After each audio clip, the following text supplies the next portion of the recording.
realmente cortos, aunque hacíamos de media hora. Entonces, simple y sencillamente yo quisiera agradecerle que nos haya hecho favor de aceptar la invitación del comité y pues para hablar de un tema tan de actualidad, tan polémico como es el tema de las reformas constitucionales en materia de juicio de amparo. Como todos ustedes saben, ya lo hemos venido comentando, la Constitución se reformó básicamente dentro de la tutela actual que prevé la Constitución. Tenemos lo relativo a la protección hoy de los derechos humanos, más que de las garantías individuales como existían anteriormente, por lo menos de manera nominal así es. Bueno, con motivo de ello vienen muchos cuestionamientos que seguramente serán tocados en la ley reglamentaria correspondiente, pero bueno, dado que hoy esa ley está todavía cocinándose en el Congreso, aprobada ya un proyecto por el Senado, pero siendo analizado todavía por la Cámara de Diputados, pues estamos un poquito en un impasse esperando qué va a suceder con esto. Sin embargo, ya la Corte, incluso antes de la reforma, ya había venido tomando pasos muy importantes en la materia de la protección de los derechos humanos, todos conocidos en el famosísimo caso de Padilla, donde el señor ministro especialmente con una participación, creo yo, total. Y bueno, pues esa es la idea, que platique con nosotros precisamente de esos tópicos. Y señor ministro, muchísimas gracias otra vez y lo dejo aquí con nosotros. Gracias a todos y muy agradecido por la invitación. Y sí, yo creo que efectivamente como gremio estamos viviendo un momento, a mi parecer, muy complicado en muchas cosas, no solo en la parte del amparo. Yo quisiera, de manera muy breve, situarnos en dónde estamos para después pasar al tema propio de la charla esta mañana. Si ustedes se fijan, tenemos en materia judicial muchísimas reformas que están totalmente sueltas desde mi punto de vista.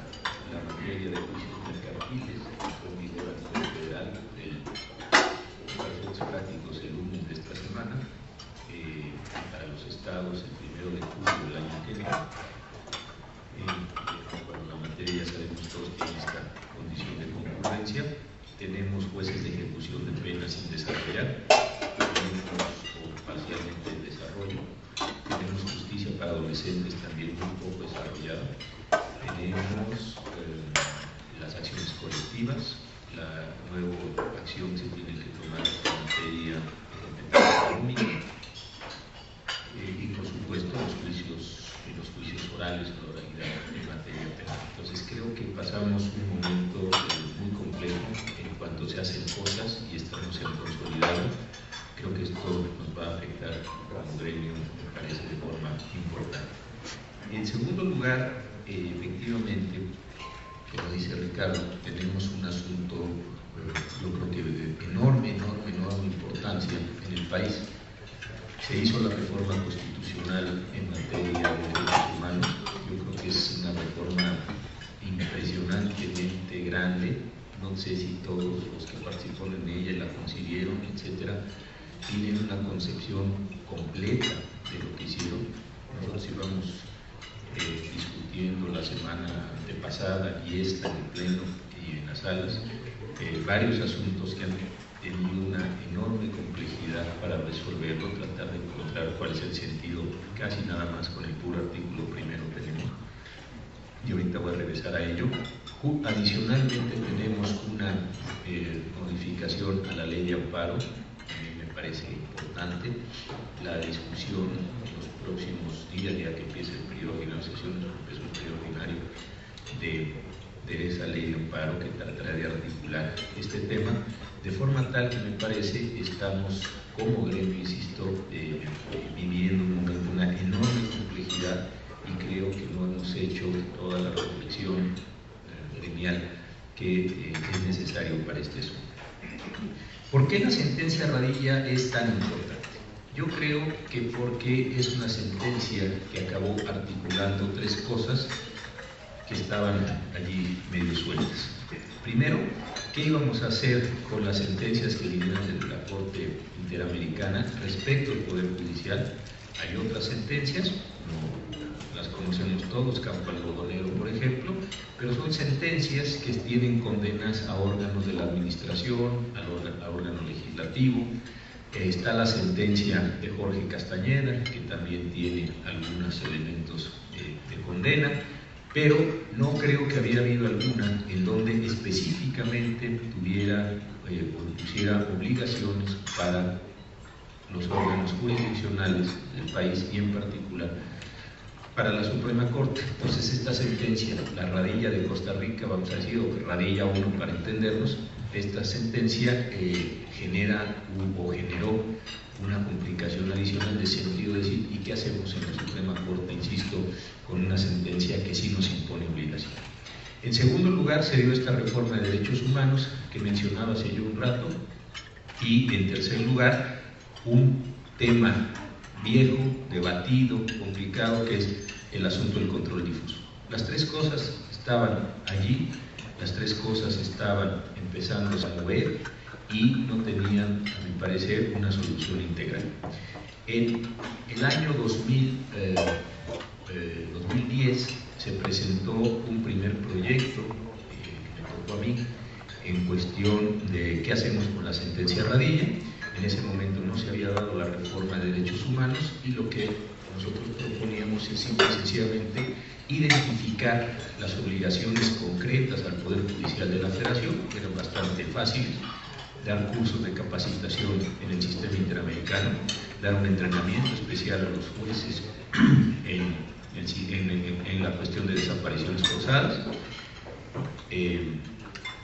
Esas eran dos. Tres, impedir que el caso de Rosendo Radilla regresara a la jurisdicción militar. Y cuatro, conocer o impedir, mejor dicho, que asuntos en los que los integrantes o los miembros de las Fuerzas Armadas del país hubieran lesionado a un civil fueran conocidos por tribunales militares. Eso era lo que tenía el primer proyecto de Radilla.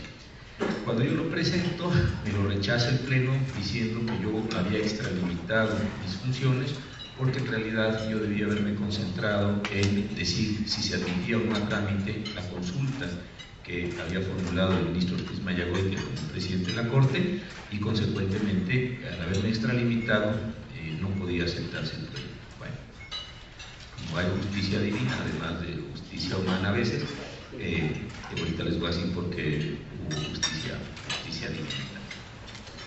Viene la reforma de junio, se modifica el juicio amparo, se modifican los derechos humanos, y la ministra Luna Ramos presenta en el mes de julio del año pasado, del 2011, un nuevo proyecto en el expediente varios 912 diagonal 2015. La ministra Luna Ramos trata de hacer un ejercicio de integración entre derechos humanos y la reforma y el asunto de Radilla, tomando en mucho lo que se había presentado en el proyecto, y ahí va la discusión. Pero, afortunadamente para mí, se va la ministra Luna Ramos en una comisión a dar unas conferencias, no me acuerdo de dónde, y me deja el proyecto para que yo lo siga ahí llevando, para que me hiciera yo cargo del mismo. Y en ese momento entonces tratamos de presentar una idea, un cuadro inclusive, en el que diferenciábamos, le dábamos contenido mejor a la reforma constitucional y diferenciábamos distintos procedimientos. ¿Qué quedó de la sentencia Radilla?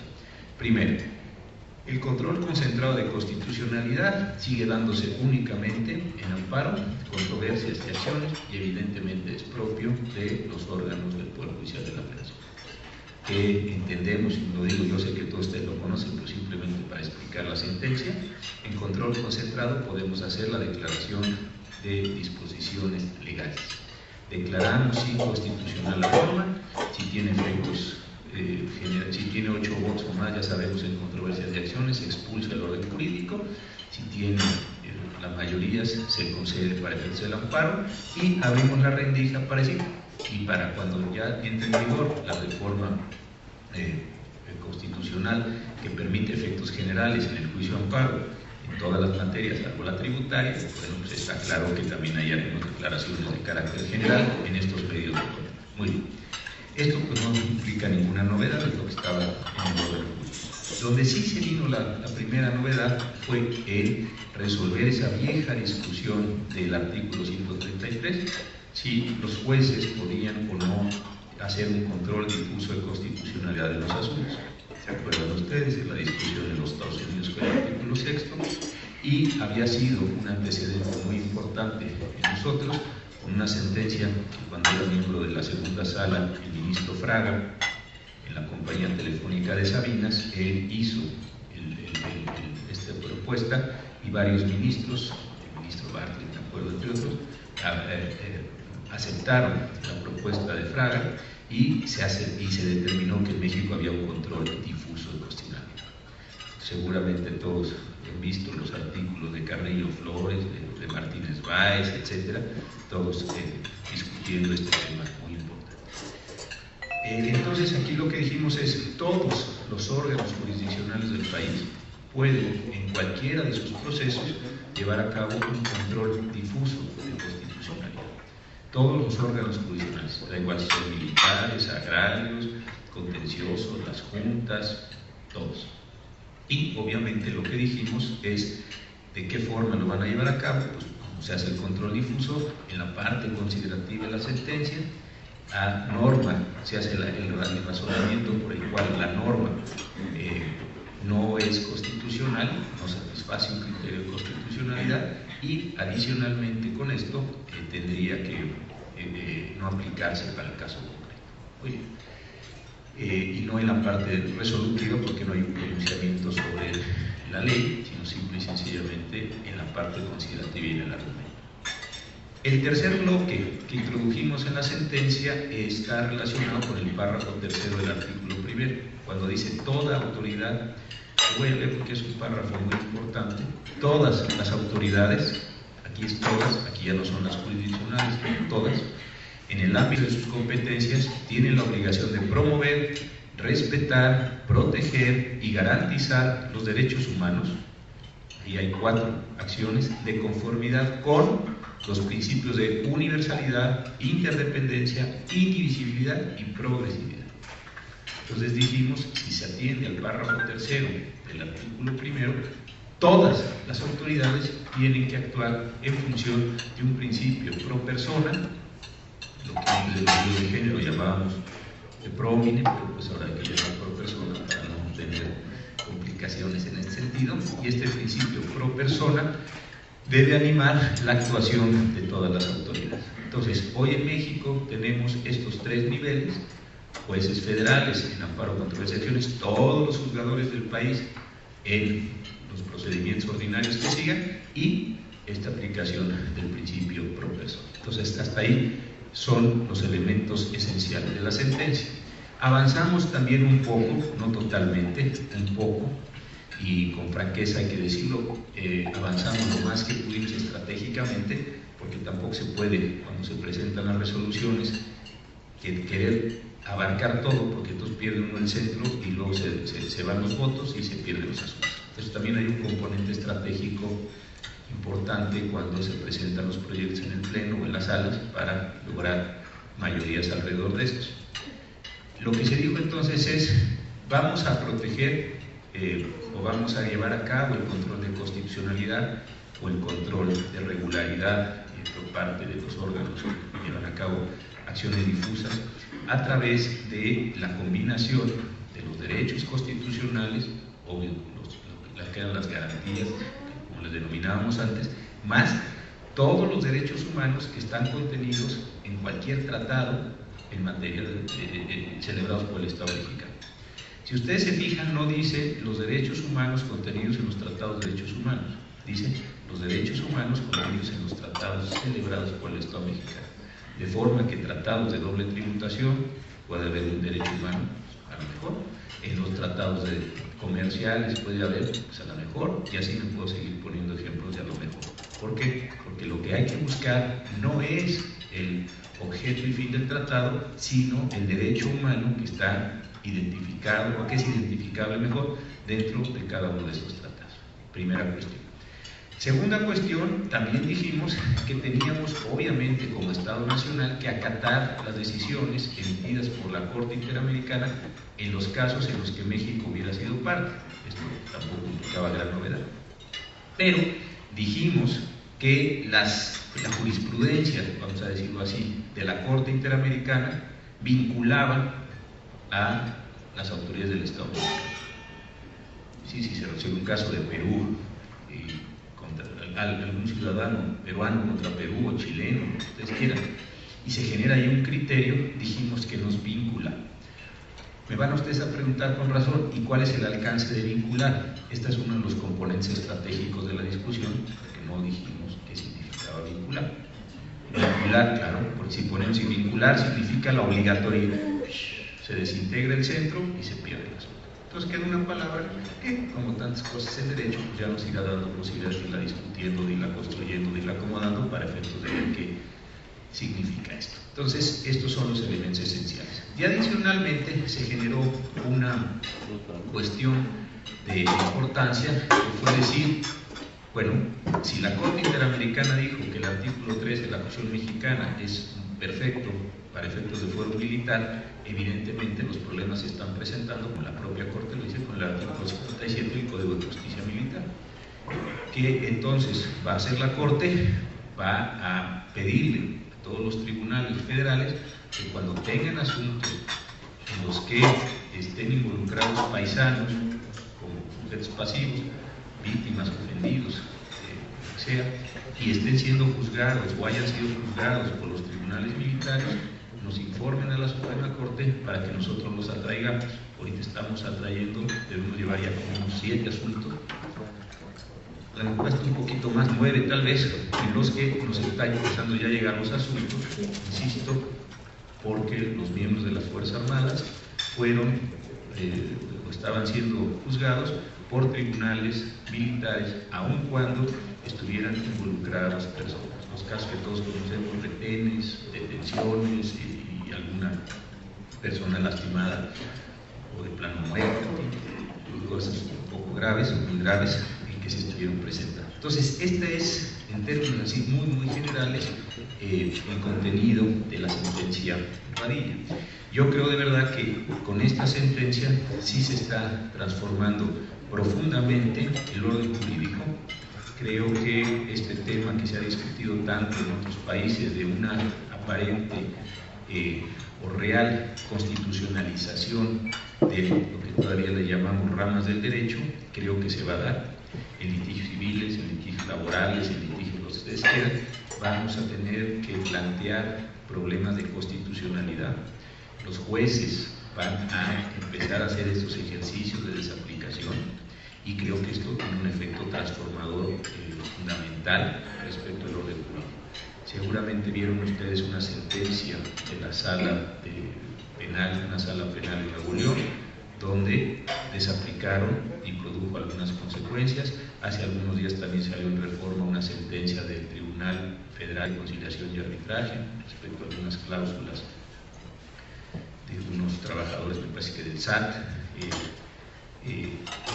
para unas jubilaciones anticipadas, etc. Entonces esto me parece que empieza a moverse. Ahora, cuando está la sentencia Radilla, estaba ya la reforma de juicio de amparo, pero no la ley de amparo. ¿Qué ha pasado en materia de ley de amparo? Como ustedes recuerdan, en octubre, comienzo del mes de octubre, debió haber entrado en vigor, o debió haberse expedido, mejor dicho, la ley, y pues no hay ley.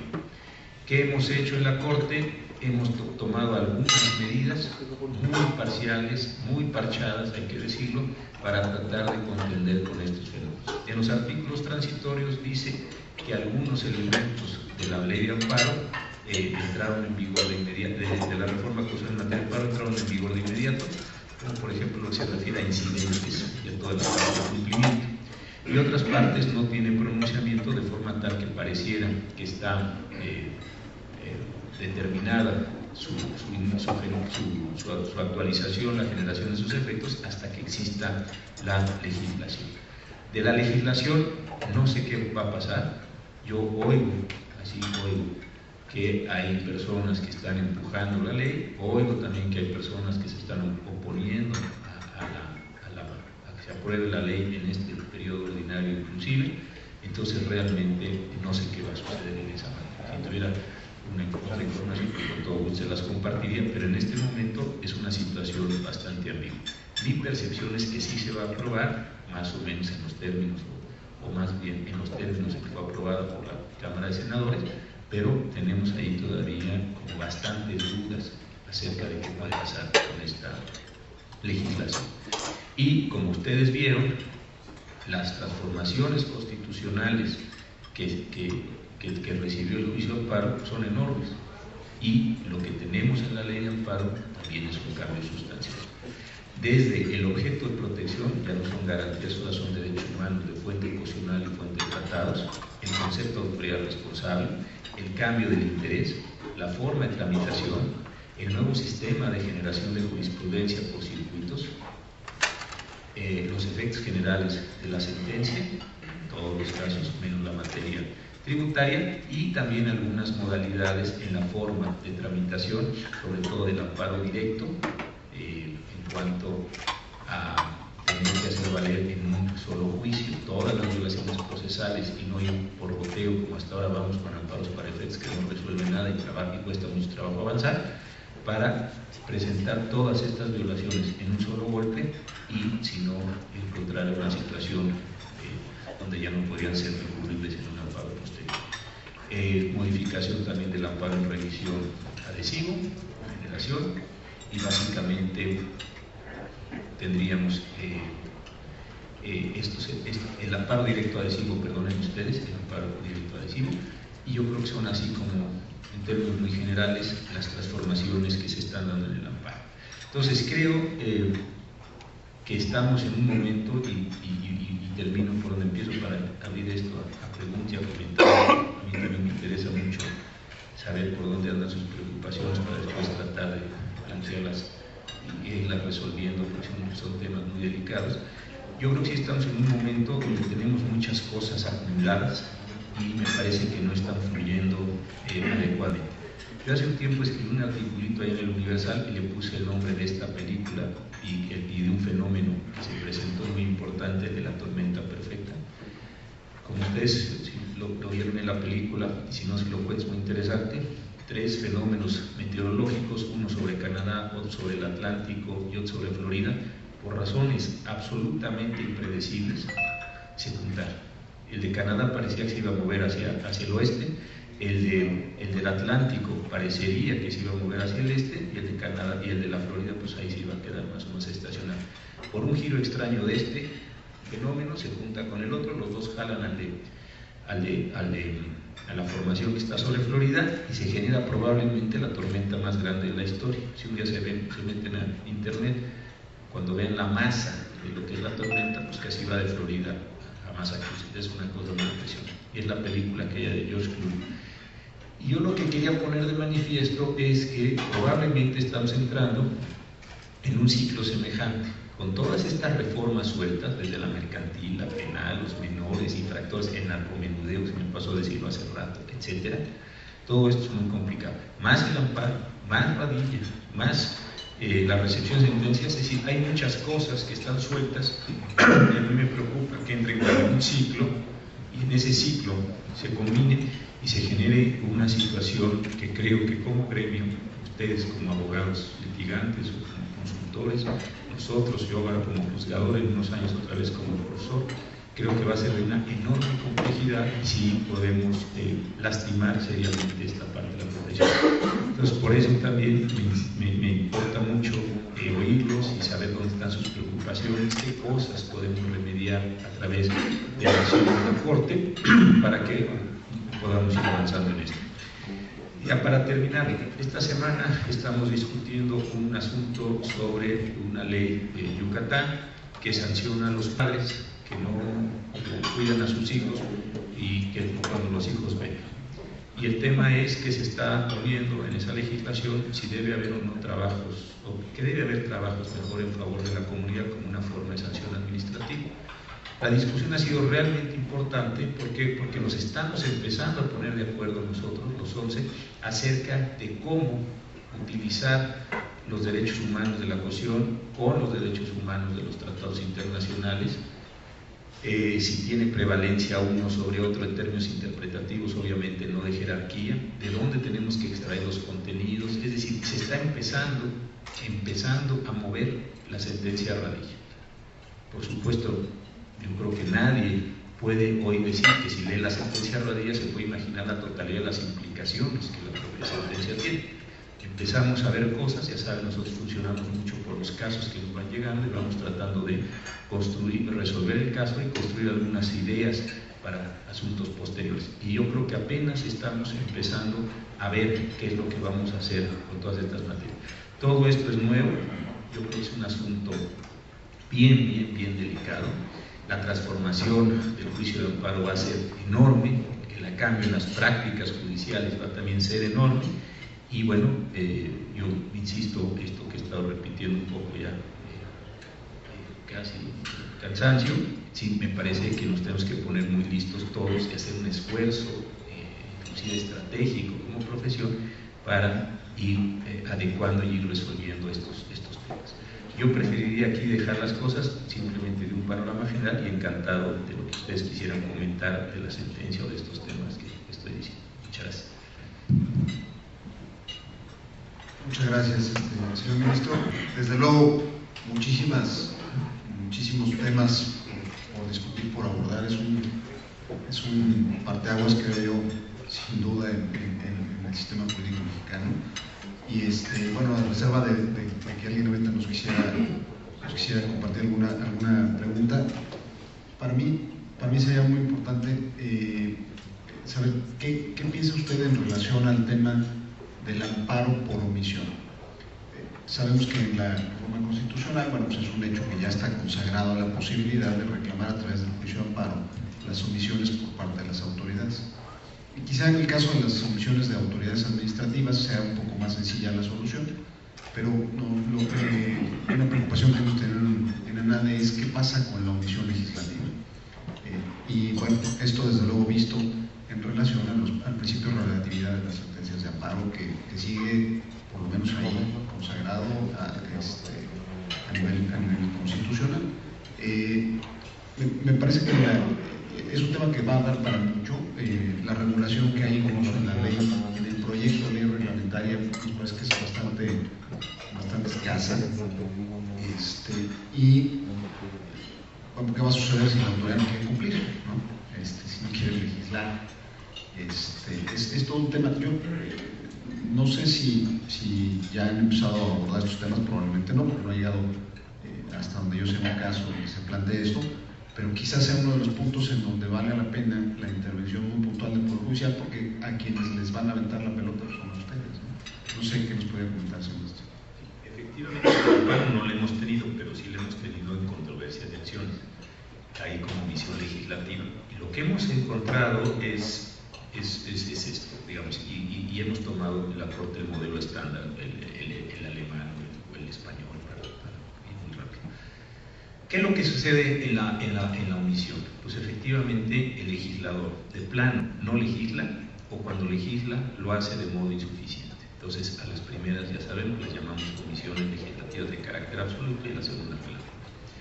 En las omisiones legislativas de carácter absoluto, cuando el legislador debió haber emitido una ley y no la emite, sí hemos encontrado una forma de forzarlos a emitir su legislación cuando la legislación es específicamente, o debió haberse emitido específicamente como cumplimiento de un transitorio de reforma constitucional.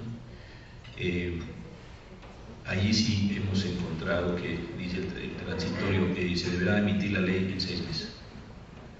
Es muy claro que ahí hay una ley que tiene que ejercerla, que hay una obligación constitucional de emitir esa legislación, y entonces se nos presentaron algunas controversias y lo que contestamos es: tienes un plazo de tanto para emitir la legislación porque está ya fuera de término. Entonces ahí, en ese caso de una omisión legislativa de carácter absoluto, es la única forma. En lo demás, en las cuestiones que no están, digamos, sustentadas en un artículo transitorio, entendimos que son facultades de ejercicio potestativo y consecuentemente no nos hemos metido con eso.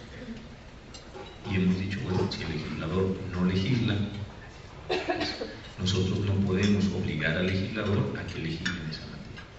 Donde hemos tenido más desarrollo es en la parte de las omisiones relativas. Allí sí, y esto no deja de ser un modelo muy interesante. ¿Por qué? Porque psicológicamente es hacer una especie de proyección de lo que uno supondría que debía tener la ley para contrastarlo con la ley efectivamente emitida. Y en el contraste decir, yo pienso que te faltaron estas dos cosas o estos tres elementos, etcétera, y consecuentemente creo que al no haberlos establecido, tu legislación es inconstitucional. Eso también lo hemos hecho, en poquitos casos, pero se ha dado. Y tuvimos un asunto en los que nosotros también, un asunto de ratificación de magistrados agrarios, nosotros mismos creamos el procedimiento en la sentencia para no solo decir que la legislación no estaba completa, sino cuál debía ser la legislación. ¿Por qué? Porque en el caso de los magistrados agrarios no hay procedimiento de ratificación, no se les olvidó poner. Entonces la Corte dijo, bueno, más o menos un procedimiento razonable, ¿cuál sería? Bueno, pues que se presenten los nombres, que vayan a comido. Más o menos construimos en la sentencia este procedimiento para que pudieran operar esto. Entonces sí hay ahí una cuestión sumamente interesante. Ahora, con el otro elemento que plantea Ricardo Cervantes, no deja de ser interesante, porque esto, claro, es una acción de inconstitucionalidad con efectos generales, digamos, dialogas directamente con el legislador o con la ley, si quieres, para ponerlo en esta metáfora, y consecuentemente pues, emites tu resolución. Pero en el caso de los efectos relativos, ¿qué sería? Decirle a esta persona, el amparo se concede porque debiste haber legislado y no legislaste, esa es una posibilidad. O el efecto del amparo, que sería decirle al legislador, legisla en esta misma materia, sería sumamente complicado que legisle para mí en el efecto relativo. Entonces sí, creo que va a ser un tema importante. Creo en principio que se puede otorgar el amparo ante la ausencia y simplemente si pues, no están los supuestos totales o aquí hay una falta inclusive de fundamentación. ¿Por qué? Porque no tenías el supuesto de hecho completamente desarrollado, pero sí tendríamos que hacer el ajuste específico para el caso del amparo. Y en verdad también no resuelve el tema la declaración general, porque primero vienen los dos amparos individuales con sus efectos y ya después la acumulación que nos permite abrir una instancia nueva que no tiene ya nada que ver con los amparos para efectos de lograr la declaración general. Claro, la declaración general podría repetir el sentido de las sentencias, pero una cosa es repetirla y otra cosa es constituirla. Creo que sí va a ser ahí una cuestión interesante. Alfonso Guaterrojo. Gracias, señor ministro. Bueno, pues siempre es un placer escucharlo, siempre es un deleite ver o escuchar todas sus disertaciones en torno a temas jurídicos de los cuales todos los presentes disfrutamos ampliamente cada vez que lo escuchamos. Yo tengo dos puntos que quería comentar. Uno desde un punto de vista académico, muchos de los que estamos aquí somos maestros de universidades, específicamente de amparo, Panamericana, Iberoamericana, y hemos enfrentado una problemática desde el semestre anterior, que es estar frente a una realidad que ya mencionaba usted, en donde hay un nuevo paradigma, pero que no se acaba de definir. No sabemos si enseñar la vieja ley, sacar los libros de antaño, o simplemente decirles a los alumnos que los tiramos a la basura. Estuvimos en una discusión ahí en la Panamericana en posgrado, estuvo Margarita, estuvo Mariano, estuvimos varios tratando de llegar a un punto de coincidencia de cómo sería la enseñanza del derecho de amparo en este nuevo año, y quedamos paralizados porque no sabíamos realmente qué hacer, porque la ley no llega, el proyecto se queda ahí en un stand-by, y francamente no sabemos qué papel asumir. Entonces me gustaría saber, conocer cuál es el punto de vista, qué es lo más recomendable frente a una tempestad que no se va a venir, sino que ya estamos viviendo, que ya estamos viviendo. Pero seguramente. Esa es una solución, pero ahorita veo. Y el segundo punto es en nombre de la NADE invitarlo formalmente. Yo creo que este tema pues no puede quedarse nada más aquí en este desayuno, invitarlo, como usted ya sabe, a nuestro programa de perspectiva de la NADE. Esta es una invitación en donde gocemos únicamente de su presencia, que su agenda nos permita exponer al canal judicial y a la audiencia todo lo que puede implicar, toda la trascendencia para que la gente vaya cobrando conciencia. Esos son los puntos, ministro. Gracias. No, gracias. Y el asunto de la enseñanza sí es un problema. Y la verdad nosotros también estamos en eso. Y un poco también en situaciones muy diferenciadas. Yo, por ejemplo, creo que el sistema de jurisprudencia sí entró en vigor. Entonces, yo estoy votando en las contradicciones de tesis, se está dividiendo la votación. Yo creo que muchas de las contradicciones de tesis que hoy está resolviendo la Corte no somos competentes, porque son contradicciones que tienen que resolverse al interior de un circuito. Entonces, ya encontramos el mecanismo. Yo digo, en la primera parte, somos incompetentes porque no podríamos resolver estas contradicciones, insisto, porque tendrían que resolverse al interior del circuito correspondiente. Ahora, la votación es 4, muy obligado por la votación anterior, ya entra la discusión del fondo de la tesis, y esto vamos así. Si ustedes verán las tesis que se están generando desde noviembre, desde octubre del año pasado, verán esa doble votación. Yo sigo en mi necedad de que ya no somos competentes porque primero se tuvieron que haber resuelto estas contradicciones. Este es que es un asunto no grave, se puede resolver y hay un mecanismo, nos está generando esta dificultad al interior de la propia Corte. Y luego sí cuesta mucho trabajo saber qué cosas sí entraron en vigor, qué cosas no, dejen hablar así de cosas, qué cosas no entraron en vigor y cómo lo estamos resolviendo. Por ejemplo, ¿con qué interés jugamos ahora? ¿Seguimos jugando con el legítimo o ya va? O no? ¿Podríamos estar en el proceso ya de declaración general? Porque hice 2 sentencias y después ahora se... Entonces estamos en una situación de verdad nosotros mismos complicada. No tenemos una clara perspectiva en ese sentido. Una solución a lo mejor para enseñar amparo, no lo sé, es como pues casi ir otra vez a los principios muy generales del amparo, la parte muy estricta, digamos el libro de Barthes, ¿no? Que es un libro muy fácil, muy bien construido, pues casi enseñar, pues esto es un agravio en general, yo creo que así como una cuestión, y no entrar mucho a las particulares, yo creo que como una especie de teoría general, los chicos se pueden sentir un poco más cómodos para que después a esa teoría general, digamos, le hagan ajustes y le hagan ya en el término, ya en el agravio, ya, digo, las cosas ya más pequeñitas. Porque si no, sí, yo creo que sí es un poco esquizofrénico decir esto. Mire, vamos a ver un pedazo de la ley 9 y de qué clase tan enloquecida es esta. Yo creo que hay un problema serio, pero insisto, ese mismo asunto nos los está generando a nosotros en una gran cantidad de discusiones, porque no tenemos precisión. ¿Para qué decimos mentir? No tenemos precisión en lo que tenemos que estar resolviendo. La verdad estamos en una situación un poco extraña.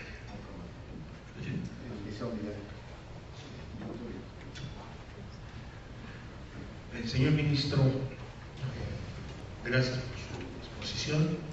Soy Arturo Millán y tengo mucho interés por que me haga favor de comentar ciertas observaciones que tengo hechas.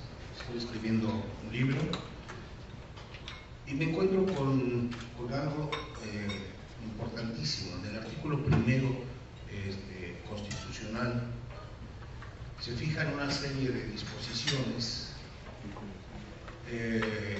Usted citó una de ellas, que debe de actuarse en una forma con apego estricto a lo que marca esta Constitución, los derechos humanos, pero lo grave de esto es que en el artículo 9, el 9 transitorio, dice el legislador que en el caso, estoy hablando de la reforma constitucional del 10 de junio del año pasado, en el que deben de considerarse derogadas todas las disposiciones que estén en contra de lo que marca la Constitución reformada. Entonces eso es algo tremendo, ¿verdad? Porque se van a reformar pues, casi todas las leyes, tanto el fuero federal como el fuero común, en algo les va a tocar.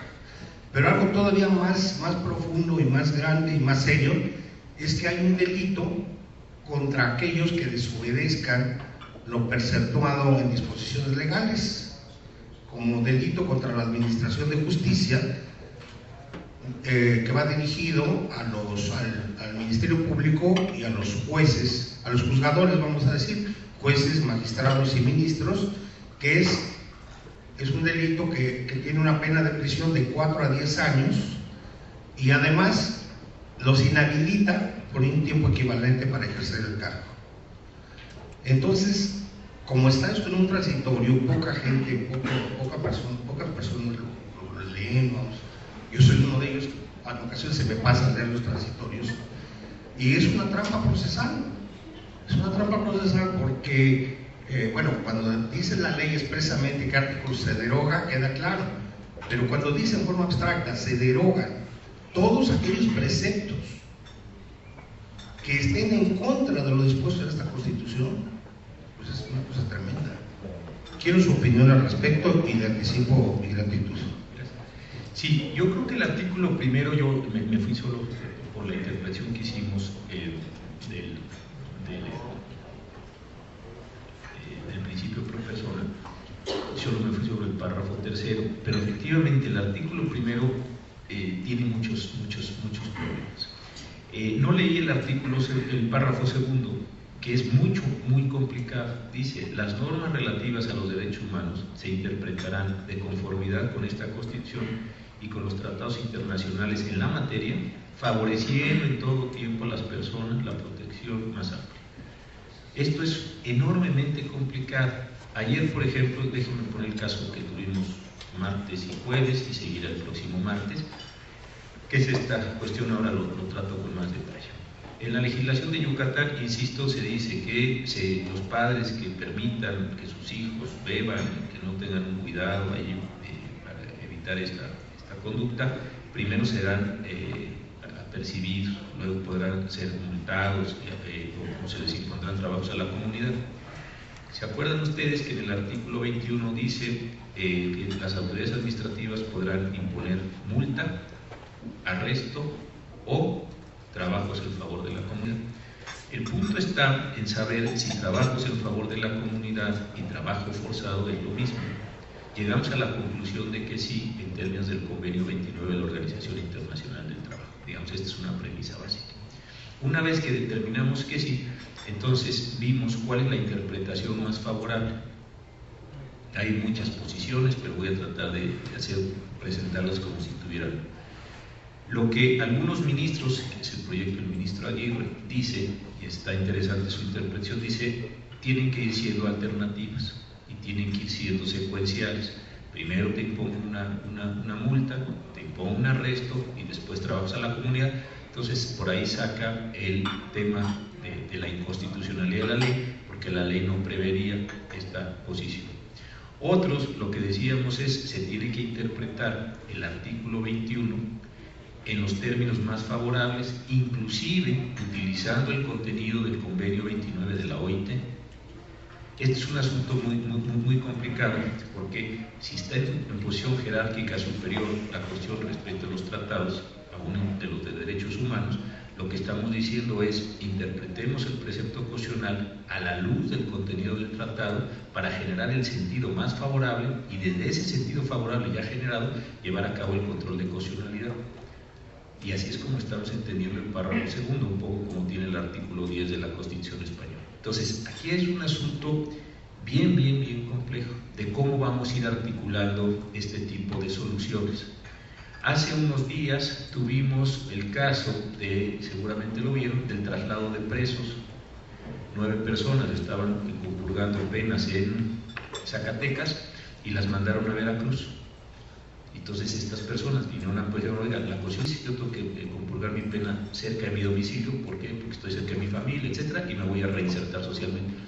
Entonces encontramos que efectivamente se daba esta violación y ordenamos que las personas regresaran a Zacatecas. Ahí, ¿por qué no utilizamos tratados internacionales? Porque es mucho más protector el artículo 18 nuestro que cualquier disposición, cualquiera de los convenios internacionales. Con el 18 nos vamos a ir nada más porque es la parte más protectora. Ahora encontramos que el convenio 29 puede ser más protector que el artículo 21 y consecuentemente estamos generando una interpretación de lo más favorable para después hacer el control de cuestionario. Son operaciones a las que no estamos acostumbrados, son operaciones, diría yo, para la forma en que nos hemos entrenado todos nosotros, casi contraintuitivas, y muy pronto se da uno cuenta que se está regresando al lenguaje ordinario. La jerarquía, ¿no? Hubo que aclarar varias veces la sentencia y aclararnos a nosotros mismos que no estábamos hablando de jerarquía. Esto es lo que resulta muy interesante. Entonces, insisto, es necesario hacer un cambio mental, porque cuesta mucho trabajo y uno suele seguirse en las posiciones que tradicionalmente ha manejado. Y esto ustedes lo verán, por ejemplo, si vieron la sesión de ayer o la del martes o inclusive yo creo que la del próximo martes. Por eso luego son sesiones que parecen muy desordenadas y en alguna medida lo son. ¿Por qué? Porque cuesta mucho trabajo explicarse a uno toda franqueza y luego convencer a los demás de estos temas que son muy contraintuitivos, porque la expresión es favoreciendo en todo tiempo a la persona la protección más amplia. Bueno, yo leo eso y digo, oiga, ¿qué nos salen algunos absurdos? Pues igual van a salir unos absurdos, pues sí. En el caso de Zacatecas, que es muy fácil, oiga, ¿y hay lugar para que los presos de Veracruz regresen a Zacatecas? No sé. ¿Y qué va a hacer el director del...? No sé. ¿Y tiene espacio? No sé. ¿Le va a generar líos? Pues yo supongo que sí, pues si no, no los hubiera mandado a Veracruz, ¿verdad? Y tiene 24 horas y ya sabemos ahí todos los torneos de dedos que damos con la sentencia. Entonces, es un asunto bien delicado en términos, insisto, de esta transformación mental que a mí es una parte que me tiene preocupado. Ahora, en el otro caso, sí es cierto que se dice, deróguense las disposiciones.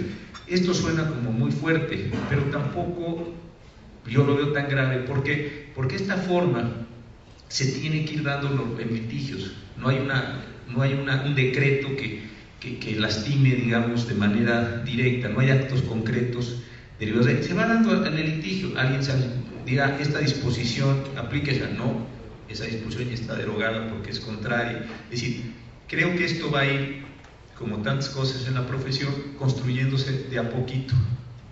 Creo que va a ser así la situación, porque ¿qué disposiciones? Deróguese todo lo que se oponga. Mucho de lo que está aquí no es en términos de derogación, sino es en términos de interpretación. Muchas de las operaciones normativas que vamos a hacer aquí, las vamos a tener que hacer en términos de interpretación.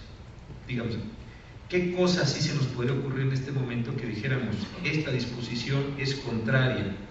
Pues es muy poco probable que nos encontremos una disposición que dijera que no se respetan los derechos humanos o que no se interprete conforme a indivisibilidad y progresividad. Como es un discurso tan nuevo, creo que este discurso se monta sobre el orden jurídico y nos obliga a hacer interpretaciones de carácter o operaciones de carácter más interpretativo, y en ese sentido creo que de ahí surgirán pocas sanciones, creo yo, en principio. Ahora, si específicamente hubiera uno de estos preceptos, bueno, pues alguien que se sienta lastimado irá a sus recursos en el amparo y al final decir, ¿verdad que esta disposición no se puede aplicar porque esto sí no se puede aplicar? No se aplica. Pero tanto como de ahí derivar delitos, en principio lo veo complejo.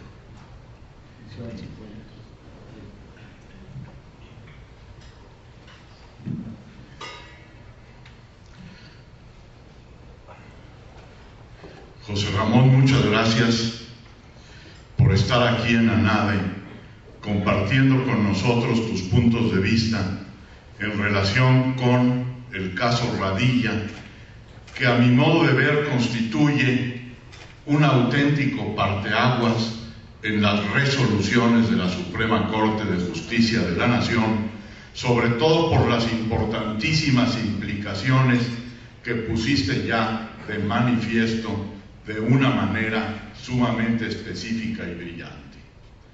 Este caso radilla y esta resolución del Pleno de la Suprema Corte se combina, por supuesto, de una manera estupenda y maravillosa con lo que dispone la Constitución, ahora la Constitución actualmente vigente, sobre todo, por supuesto, en materia de derechos humanos y también, desde luego, en un tema fundamental, el tema que ya enunciabas, que ya mencionabas, del control difuso de los actos, de la constitucionalidad de los actos de autoridad y también, por supuesto, el control difuso de convencionalidad.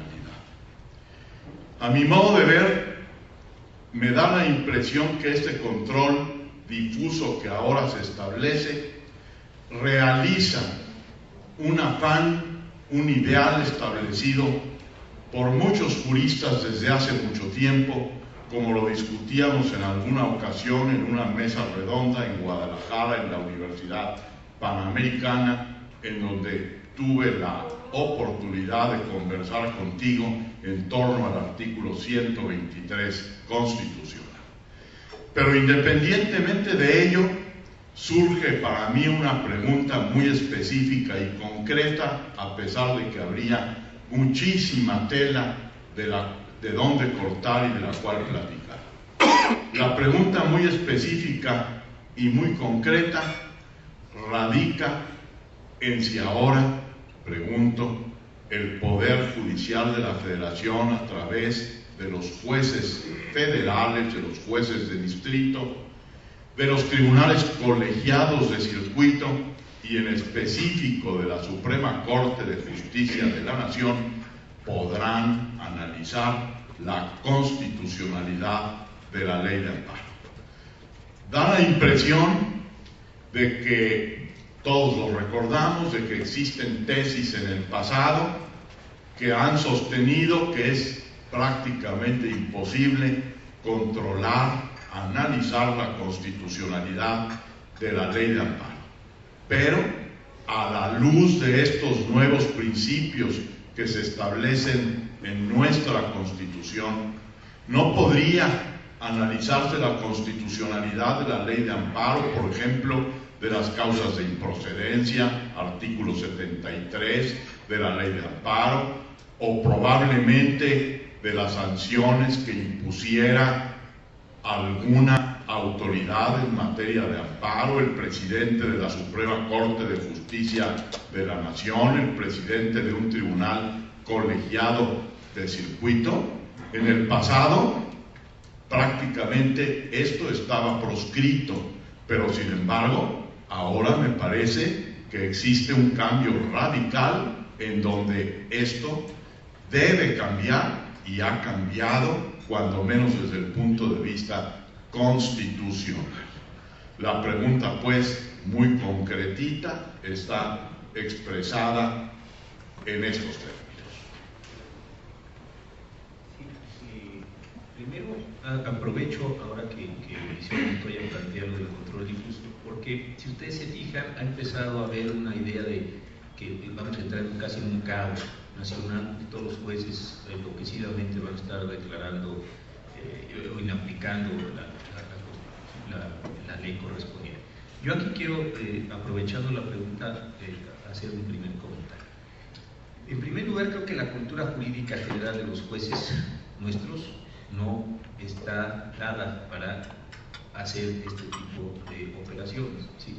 Culturalmente, sociológicamente, si ustedes quieren, no creo que sea la acción cotidiana de los juzgados. ¿Sí? Me parece que esto tardará tiempo en los cambios de mentalidad, en esta idea de que los jueces somos aplicadores de la ley, la boca que pronuncia, etcétera, etcétera, todos estos elementos. Entonces creo que primero, por una razón cultural, no va a ser esto muy generalizado. Y segundo, si ustedes se fijan, prácticamente no va a cambiar nada en el orden jurídico en términos de control Supongamos que un juez civil en primera instancia dice que tal precepto no se aplica porque es contrario al derecho a no ser discriminado. Va en la apelación, va al amparo directo, y en el amparo directo va a acabar mandándonos a nosotros porque tuvo que interpretar algo de la Constitución para decir que era inconstitucional. Entonces, como tiene interpretación directa, va a venir y nosotros vamos a controlar. El único elemento que no fluye hacia arriba son las sentencias absolutorias en materia penal, que claro, el Ministerio Público no promueve amparo. Lo que estamos tratando de hacer es ampliar la legitimación en esos casos para víctima y ofendido, y que sean esta víctima y ofendido las que estén subiendo para no crear una cosa tan extravagante como la revisión fiscal. ¿Sí? Lo que estamos haciendo, ampliando, y entonces con esto creemos que todo el flujo de los asuntos acaba llegando a la Corte. Entonces eso para ver la cuestión. La segunda pregunta es que ya hemos tenido casos en los que hemos aceptado el análisis de constitucionalidad de la ley de amparo. Hay un asunto mío donde expresamente se dijo que en la revisión que llegaba a la Suprema Corte podríamos analizarlo. Este es del año pasado y hay toda una discusión sobre acceso a la justicia, etcétera, etcétera, y ahí se dijo que sí se podía dar.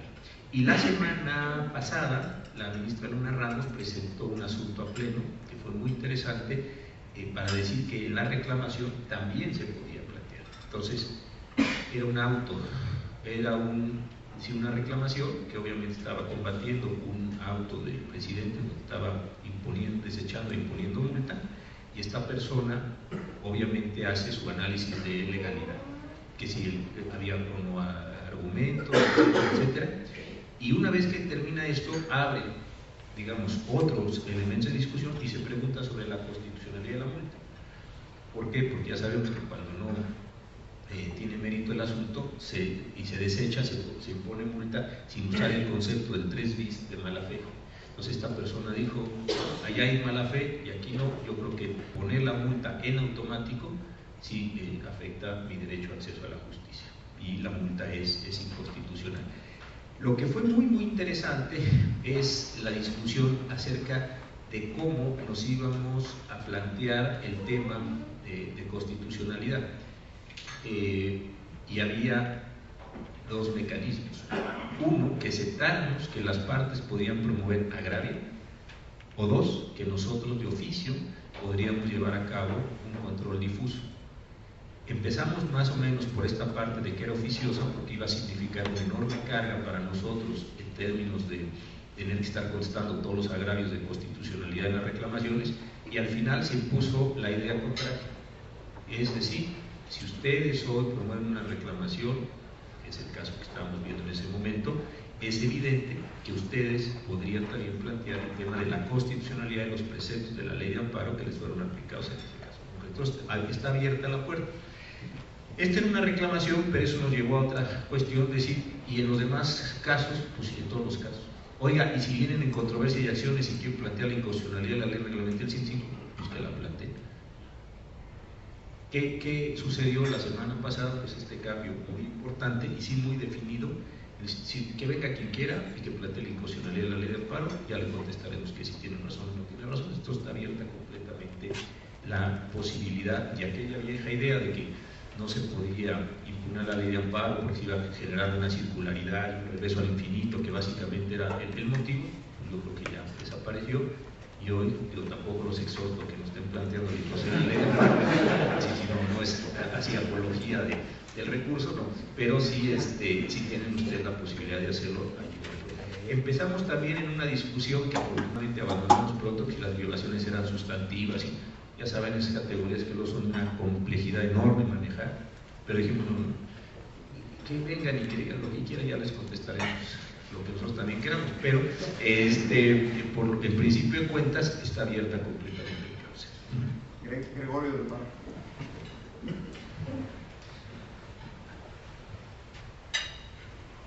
Buenos días, muchas gracias.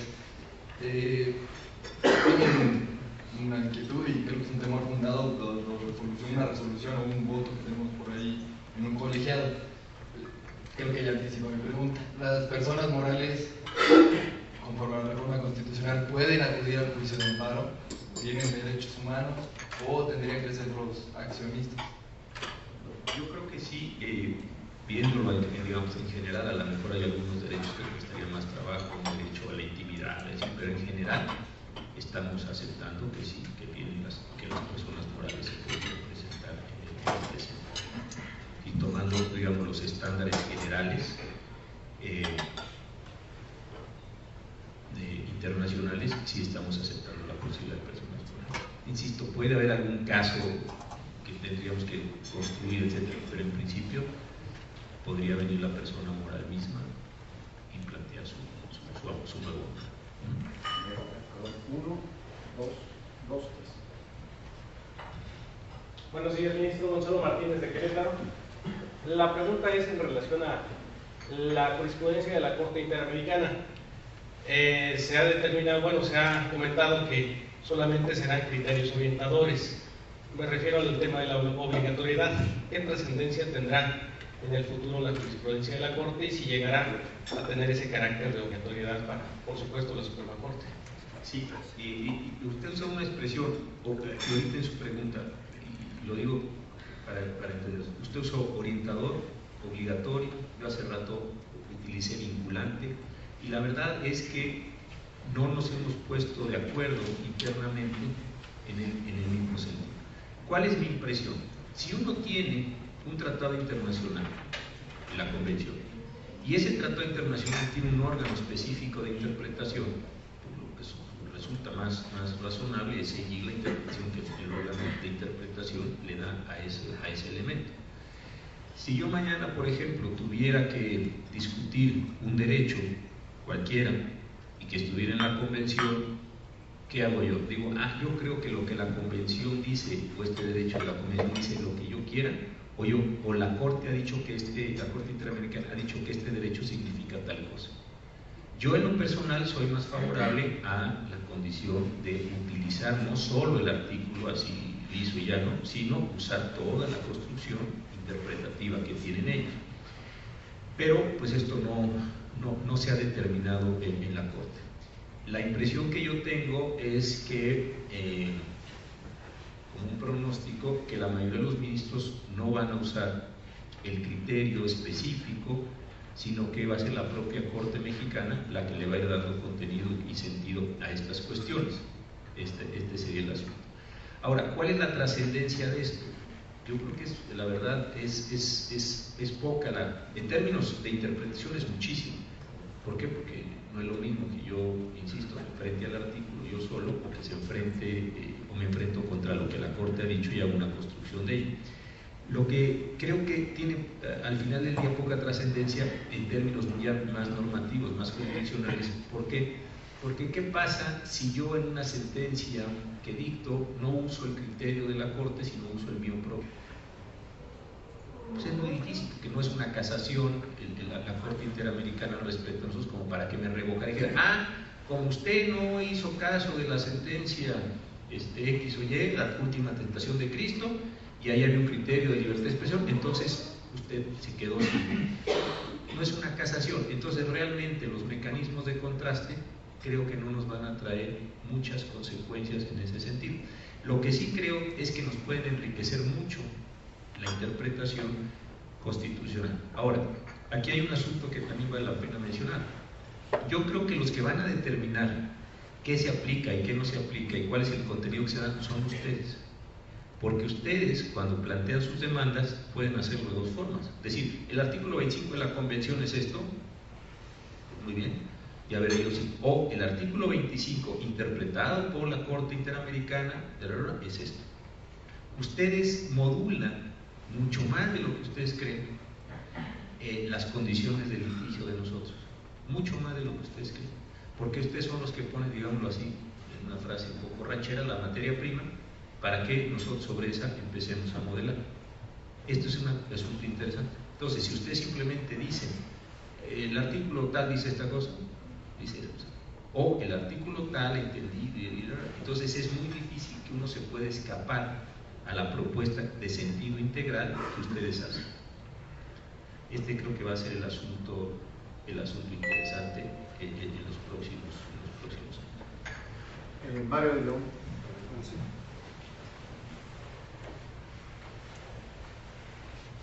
Sí, buenos días, señor ministro.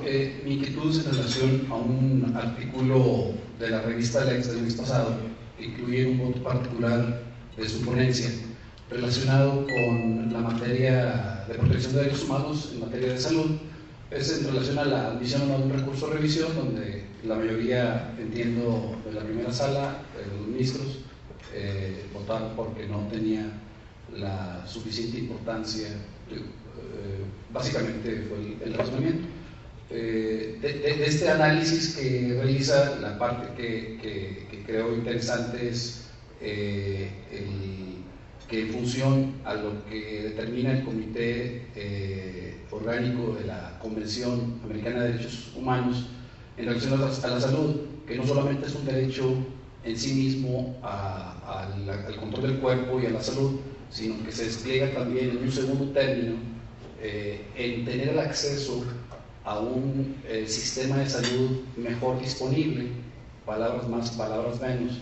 Y esto va en el sentido, en el caso personal, yo represento a una empresa en Monterrey, que tenemos un sistema de seguridad social y de pensiones que va más allá del sistema oficial, en el que básicamente en materia de IMSS tenemos un convenio de reversión de cuotas. Y en ese sentido, mi inquietud es si, derivado de esto, pudiera entenderse, ya en un asunto de controversia, que los afiliados, es decir, los trabajadores, tuvieran realmente el derecho a reclamar un sistema de salud mejor, más accesible, obviamente, que el sistema oficial, y que en esa medida pudiera la empresa, adelantando un poquito la pregunta también anterior, de si las personas morales pudieran hacer valer derechos humanos, que en principio entendemos que sí pudiera ser, y en esa medida poder reclamar una reversión de cuotas mayor, porque pues obviamente está reconocido que ese derecho al acceso a un sistema de salud mejor disponible, que siempre ha sido uno de los, además de la educación, pues una parte importante del sistema social de subsidiariedad y de solidaridad. Yo creo que el tema de los derechos sociales, que durante mucho tiempo lo tuvimos completamente abandonado en términos jurídicos, no me refiero ni siquiera a las condiciones materiales, bajo aquella idea de que eran normas puramente programáticas. ¿Se acuerdan ustedes? La doctrina mexicana hasta, digamos, los años 90 y pocos, explicaba esto o de plano como una retórica ocasional, que no tenía más sentido que ser eso, una retórica, o en el mejor de los casos decían son normas programáticas. Mi impresión en esto es la siguiente: lo que cambió en el país de forma muy imperceptible, muy poco, pues, porque de una negación completa pasamos casi sin darnos cuenta, es a la aceptación de que la Constitución es norma jurídica. Para varios de los que estamos aquí, cuando estudiamos constitucional, la Constitución no se explicaba como norma jurídica. Se acordarán muchos de ustedes que se explicaba de una forma muy peculiar, con las decisiones políticas fundamentales de Carl Schmitt o con los factores reales del poder de la sal, es decir, una serie de pensadores bastante autoritarios o que estaban jugando condiciones políticas. Entonces, el entendimiento general de la Constitución era eso, de normas políticas, de normas programáticas, de pactos, etcétera, pero no como norma jurídica. Una experiencia personal que a mí fue muy importante cuando yo llegué a hacer doctorado en España, en el año 86, yo me preparé según yo para ir a hacer doctorado, entonces me leí todos esos autores que leí. Y cuando llegué me dio clase Javier Jiménez Campo, que es ahora el secretario del Tribunal Constitucional, un tipo inteligentísimo. Y daba una clase constitucional y yo no entendía nada. Nada es nada. Y estaba yo hasta deprimido, ya me quería regresar, y yo no entiendo nada. Y tal. Un día me saqué a caminar y capté, dije, ¿por qué no estoy entendiendo nada? Aquí no me sirve Carl Schmitt, nadie le interesa aquí Carl Schmitt, aquí nadie le interesa nada. Y lo que pensé, dije, es que estos tratan a la Constitución como nosotros tratamos al Código Civil. Esa fue mi gran reflexión. Y con esa reflexión entonces ya me puse a trabajar en un entendimiento diferente y le fui entendiendo a más cosas. Este fue, de verdad, para mí un momento así de una lucidez enorme. Hoy parece una cosa tonta, pero sí era un asunto, y nos pasaba eso a todos los latinoamericanos, a lo mejor con excepción hecha en ese momento de los argentinos, que tenían ya otras condiciones. A todos nos pasaba lo mismo. Fue un problema. Entonces, ¿qué es lo que ha venido sucediendo? Que la Constitución la hemos muy rápidamente empezado a trabajar como norma, como el Código Penal, o el Código Civil, o el Código de Comercio, lo que sea. Y entonces hemos hecho este tipo de operación. ¿Por qué va toda esta introducción? Porque creo que con los derechos sociales apenas nos vamos a empezar a asomar a su carácter normativo y al problema central de su exigibilidad. La verdad, ahí no tenemos casi nada, hay que decirlo, casi nada. ¿Qué tenemos en materia de educación? En términos de derechos humanos, no estoy hablando de instituciones, en materia de salud, en materia indígena, vivienda, tantas cosas que le han puesto el artículo 4, todo lo que no encuentran dónde ponerlo, lo ponen en el cuarto. Es un artículo frondosísimo, y usted lo puede ver. Todo está ahí en el cuarto. Y esto va a empezar a ser una condición litigiosa. Entonces, ¿qué va a pasar con una persona? Yo no solo es que tenga el servicio, quiero un servicio eficaz. ¿Cuál va a ser el efecto del amparo? Ordenar a los hospitales públicos que practiquen operación. Esto es una enorme incógnita.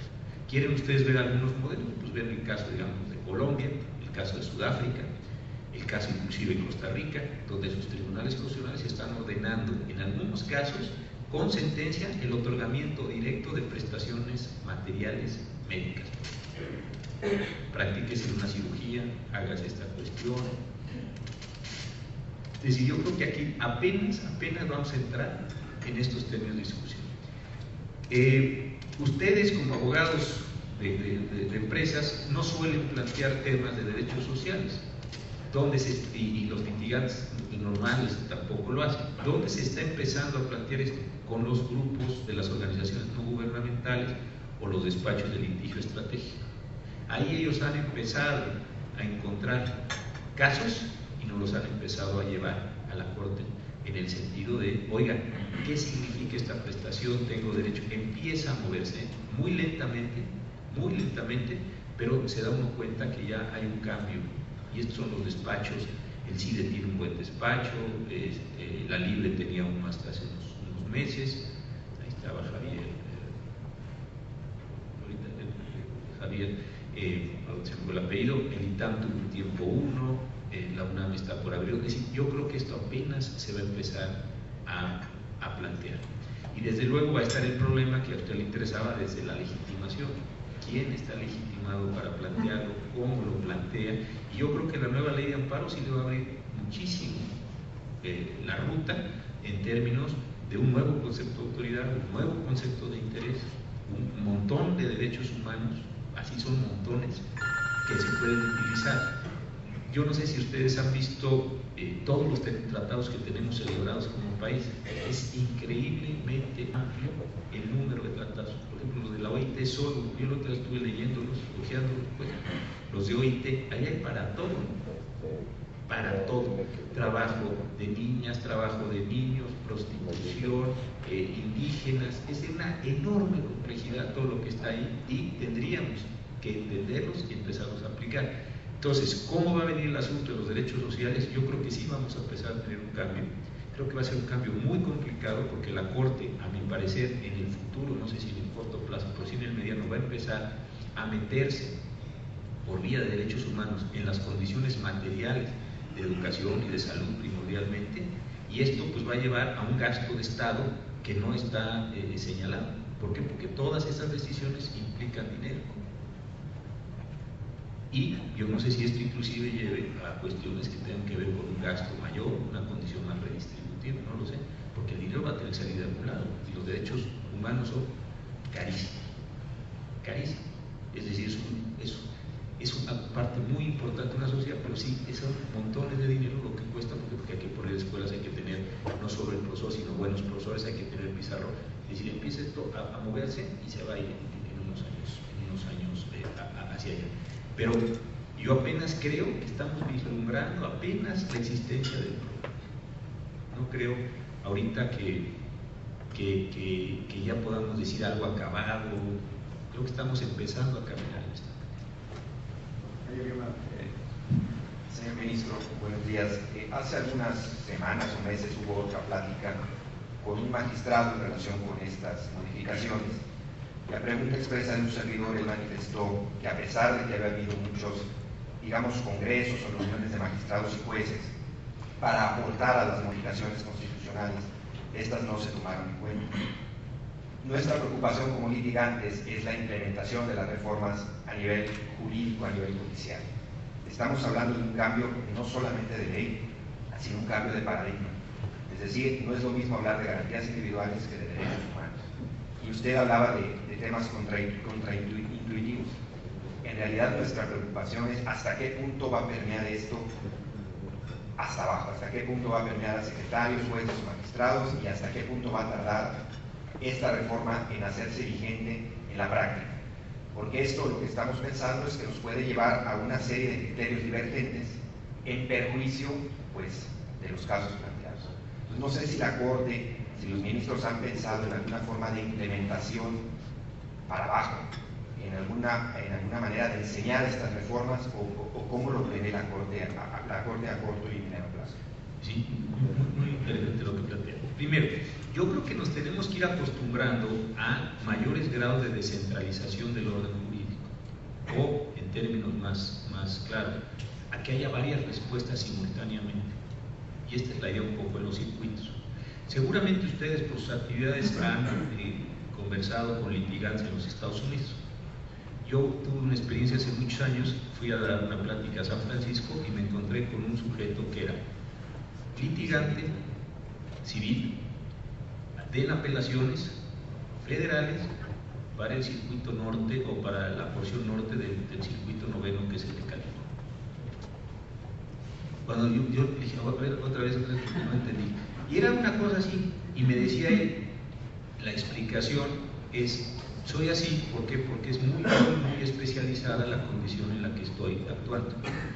Sin que lleguemos a estas condiciones, por supuesto, pero sí me parece que vamos a tener que modificar esta representación que tenemos todos del orden jurídico, que es muy romanista, no es de efecto mexicano ni así, es muy romanista, que hay una respuesta única, correcta para cada cosa.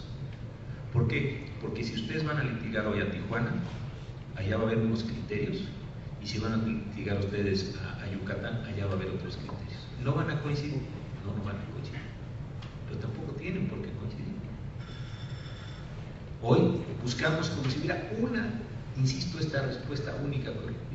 ¿Dónde vas a litigar? En Yucatán. ¿Y qué tienes que hacer? Pues ver las tesis del circuito y ver las tesis de la Corte que recaigan sobre el circuito y ya. Y ahora te vas a ir a Nuevo León, pues ve las tesis de Nuevo León, porque estás viendo todas las condiciones. Yo creo que aquí también hay un primer problema de ajuste en esta opción por las tesis, primera cuestión. Segundo, yo no deja de llamarme la atención que una parte importante de las objeciones que se hacen a la ley de amparo provengan de los propios juzgadores.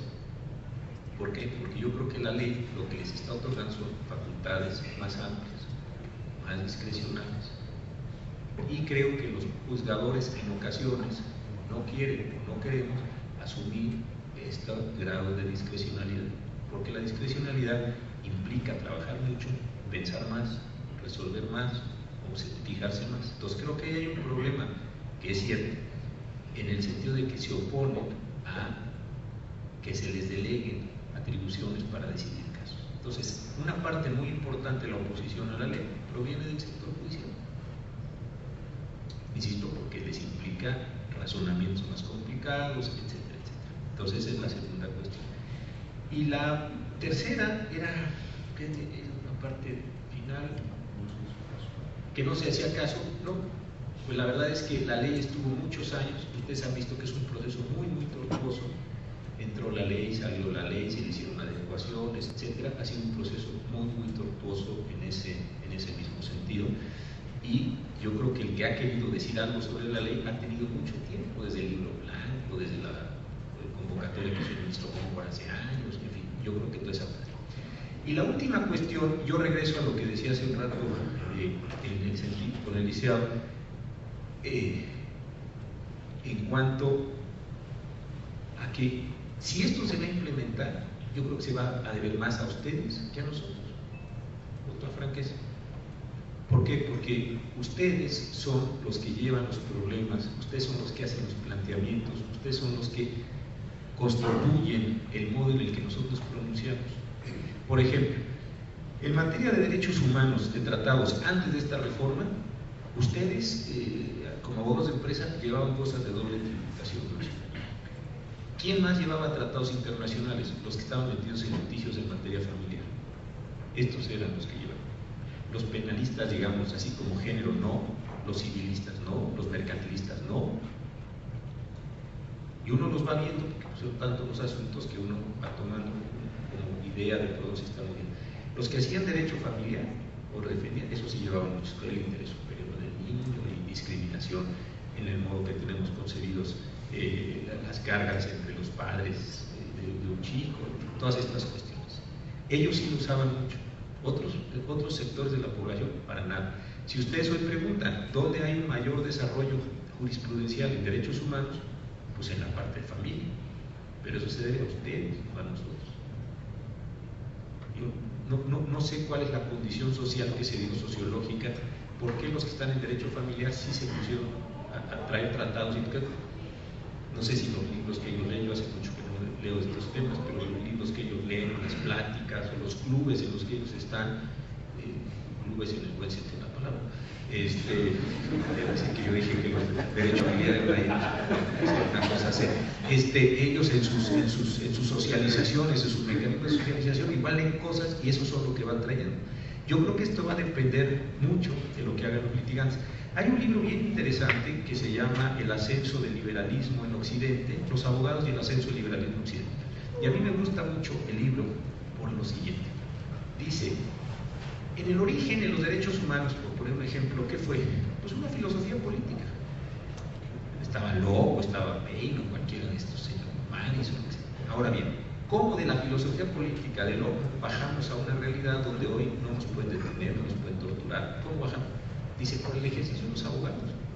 Los abogados son los que introducen, y abogados me estoy refiriendo aquí a los litigantes, los que introducen los elementos en el litigio, en el orden jurídico, y hacen lo que fue un derecho, todos son de los derechos inalienables. Al principio eso debe haber sonado, no raro, rarísimo, pero rarísimo. Y de repente ustedes tienen formas y modos de comportamiento frente a las autoridades. Entonces, yo creo que esto se va a deber mucho a ustedes. Si ustedes, digamos, como litigantes, no hicieran caso a la reforma, pues nosotros vamos a seguir resolviendo con el 14 y el 16 y el 31.4 y a lo mejor algo de discriminación y no mucho más. Ahí nos vamos a quedar. Y alguien traerá un tratado y si yo tengo un secretario estoy en cuenta vivaracho que conozco, decir, oiga, jefe, aquí hay que poner. Pero si ustedes empiezan a traer cuestiones de ese tipo, esto no es un cambio muy acá. ¿Por qué? Insisto, porque el secretario, aun cuando no le guste el tema, ya cuando ideológicamente imposible le fuera, no puede apartarse del pronunciamiento de ustedes. ¿Verdad que así se debe entender el artículo tal? Ya que latoso este tipo, pero en fin, hay que contestar. Bueno, no se va a entender así, pero ya me obligaste a pronunciar. Esto es una cosa muy importante. Si queremos que esto cambie, es muy importante. Y otra que, en relación a lo que decía con el señor Montoya, que también me parece central en este sentido. Ustedes quieren impugnar la ley de amparo. Pues, nunca se ha depurado la constitucionalidad de la ley de amparo. Ustedes la quieren depurar, depuren. Ustedes quieren que los jueces hagan inaplicaciones en control difuso, pues plantéense. Les puede hacer un caso, porque no eso ahí sí no es agravio, no es sanción directa. Pero usted, oiga, usted no puede aplicar esa disposición. ¿Por qué? Porque fíjese usted cómo es discriminatorio. La otra, una chica me decía, ¿por qué las madres por default tenemos la tutela, la custodia de los hijos, perdón, hasta los 7 años? ¿Realmente eso tiene una base de algo? ¿Es científico? ¿Es verdad que los chicos están mejor con la madre que con...? No sé. Algún padre dice, señor, pues no me aplique esa disposición y vea las condiciones personales de eso, sino por default le dé la custodia a la mamá. Entonces, yo creo que esto sí se puede hacer. Y la última cuestión, el control difuso está agarrado de alfileres, ¿no? Está en una sentencia y se ha ido repitiendo. Cambia la mayoría de la corte o cambia la integración, si quiere el control difuso, como le pasó a don Gavino, se vuelve ahí, y otros 20 años para que responda, que el control difuso sí no tiene norma expresa, no la sacan del primero así nomás, es una cosa un poco más, el primero más el 133, y en fin. Entonces, si no se ejerce ese control, pueden morir así de muerte natural y cambia, insisto, la integración. Este año se nos van 2 ministros, y dentro de 3 años se nos van 3, y dentro de 2 años me voy yo y otros más, y se acabó el control difuso. Yo creo que sí, por eso decía que la profesión tiene que hacer cosas en este sentido, y además también llévenos esos asuntos que sean más divertidos que los que suelen llevar. Eso también es un reclamo personal. Muchas gracias, señor ministro. Yo creo que en razón del tiempo bueno, adelante una pregunta más. Gracias, no me voy a tardar. Buenos días, ministro. Daniela Melfán, a sus órdenes. Mi pregunta es muy concreta, aunque es un tema bastante profundo, pero va en el sentido de, en realidad, he entendido hasta ahora un poco el concepto entre la diferencia del interés legítimo y el interés jurídico. En base a esta reforma ha sido uno de los extraordinarios cambios que a mi parecer nos ha dado, pero finalmente desde el punto de vista práctico aún no me ha quedado absolutamente claro de qué manera como litigantes podemos ayudar a los ciudadanos a manera de fundamentar o motivar el interés legítimo ante los tribunales, ante el Poder Judicial. ¿De qué manera prácticamente puedo yo comprobar o fundamentar de alguna manera concreta cuando yo estoy sufriendo el interés legítimo a diferencia del interés jurídico, que es lo que actualmente conocemos? Gracias. Cuando dijo que le había entendido, le dije, oiga, no, que venirse a trabajar a la Corte, porque nosotros todavía no le vamos a ya le iba a tomar para que se viniera secretario de Estudio y Cuenta, porque dije, este tipo ya le entendió. No, el asunto es muy, muy complicado, y otra vez, dice de manera práctica. Yo creo que si ustedes hicieran un contraste, decir, hasta hoy se ha entendido por el interés esto. Ahora, el cambio no puede más que significar esto. Entonces, te propongo, juez, que esta demanda, que los criterios tradicionales no hubieras admitido, ahora la admitas. ¿Por qué? Porque está habiendo un cambio en ese sentido. Esto me parece que es un asunto, hacer evidente que se está dando un cambio. Por si usted nada más, déjenme ponerlo así, que es un poco, tomo 2 minutos. Yo creo que aquí lo que es muy interesante en ocasiones es cómo se construyen las narrativas. No es lo mismo que yo les diga a ustedes, hay 10 precedentes y se los aviente en la sentencia, a que yo les cuente, en el primer precedente se dijo esto, en el segundo se ajustó, en el tercero nos regresamos, en el cuarto avanzamos, etc. Y el estado de la cuestión es este. Eso estamos tratando de hacer cuando no se en los proyectos de la ponencia. Contarles una historia para efectos de que ustedes vean dónde estamos y por qué les estamos pegando o amparando o lo que sea en la resolución. Esto yo creo que es central, pero ustedes también pueden proponer este tipo de narrativas. Ya sabemos que el interés fue así asado y era restrictivo. Ahora, con el cambio constitucional, etcétera, y el cambio legal, y eso significa, y presentan el caso. Eso yo creo que es extraordinariamente convincente. 1. 2. ¿Cómo dicen que se pueden ayudar? Yo entiendo que los asuntos de ustedes, pues ustedes son abogados de empresa, están pagando los asuntos de la empresa, no para estar ahí echando relajo con las cosas, pero de repente uno dice, ¿y por qué no nos regalan un concepto de invalidez? Porque ya ganaron el asunto. Y un concepto de invalidez, ¿y cómo me puede interpretar el artículo no sé cuánto? Sería maravilloso. Regalen a la patria un concepto de validez, un concepto de violación, un agravio que nos fuerce a nosotros a decir cosas en términos no solo para el litigio concreto de ustedes, sino para iluminar el orden. Y 3, que yo creo que también es muy importante, que nos cuenten ustedes qué efectos quieren en la sentencia. Yo no tengo una cosa con la barra, les decía sobre todo a los fiscalistas, ¿por qué no nos dicen el efecto? Que se me ampare. ¿Para qué? ¿Para que le devuelvan? ¿Para que le retengan? ¿Para qué quieren que lo amparen? ¿Por qué? Porque a veces ustedes, y con razón, se quejan de los problemas de los efectos. ¿Por qué nosotros no construimos también los efectos en muchas resoluciones? O, inclusive en algunos casos, nosotros hacemos un anuncio yo estoy tratando de hacer eso en mis proyectos, de la política pública que se debiera realizar para efectos de darle sentido a la resolución. Un ejemplo muy claro es cuando dijimos que las personas que tuvieran ciertas cantidades de droga y que fueran toxicómanos no debían ser sometidas a proceso. ¿Por qué? Porque llegan a la sentencia después de 4 años de estar en la cárcel. Fíjese usted que no lo vamos a condenar porque usted es un toxicómano. Vaya a hacer unas medidas de rehabilitación. Oiga, jefe, le he dicho eso hace 2 años.